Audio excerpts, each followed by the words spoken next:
I am never getting married. Never. Guaranteed. You picked a beautiful ring. Thank you. We're never having kids. I love it here. We are never moving to the suburbs. We are never getting one of those. We're never having another kid. I'm pregnant. I'm never letting go. For all the nevers in life, talk to State Farm agent David Smith in Clymer or Bill Thompson in Indiana.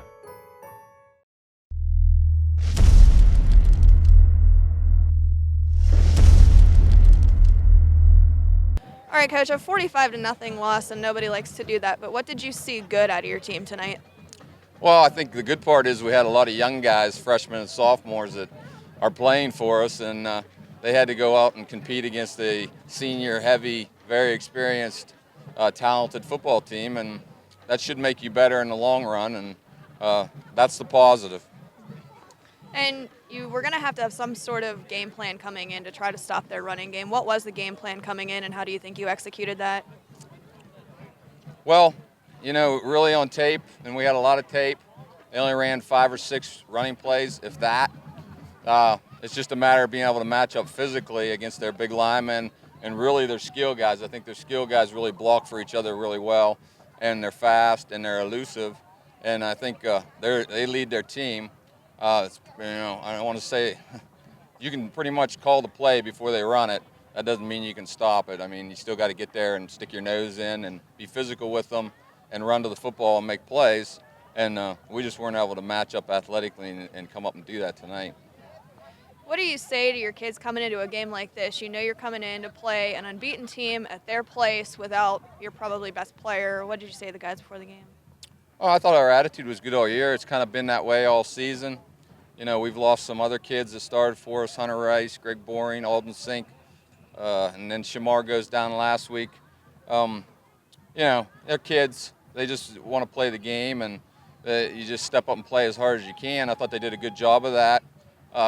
When you lose that type of quality athlete, I mean, obviously Shamar put up some tremendous stats for us, and Hunter's been a good ball player for us. When you lose that type of quality player, you're not going to be as explosive offensively or defensively as you were, and you lose some experience. And but I think the kids that stepped up and played hard, but just couldn't physically match up tonight with a very talented football team.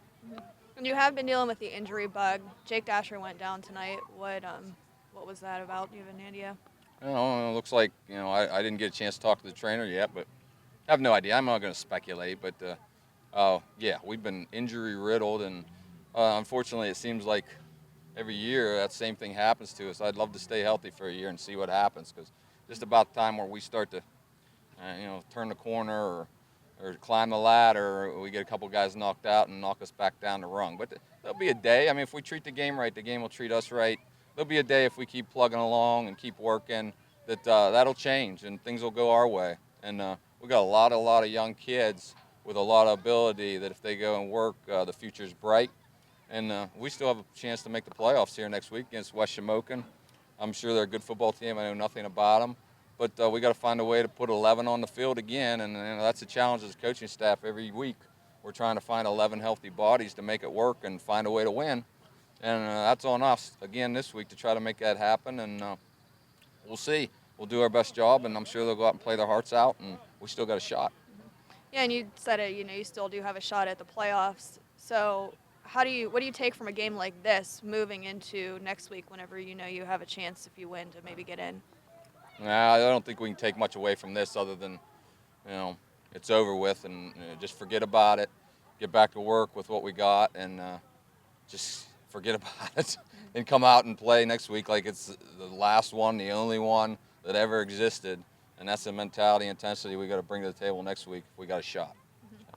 And one bright spot for you guys has been Will Seister, and he's stayed healthy, and he's in there on offense and defense every play doing his thing. So what do you have to say about him and how he's performed even tonight? Yeah, I'm glad you brought him up. I think Willie's been had a great season for us. We push him really hard as our one big kind of lineman guy. I think he's got a future to play somewhere, at the next level if he wants to. He's really, I think, defensively maybe the best defensive lineman in the conference. Offensively, he's come a long way and is obviously anchors our offensive line. Been a good leader, big, strong, physical kid. Love them Seister boys, and he's having a great season. And I hope the rest of the coaches and stuff see the work he's put in. He gets some, accolades or something at the end of the season, but he deserves it. And what was your thought there at the end with the quarterback change and just trying to throw the ball a little bit more, trying to get Sammy out to be a receiver? We're down 38, 40 points. The JV kid, the sophomore, needs to get some reps too.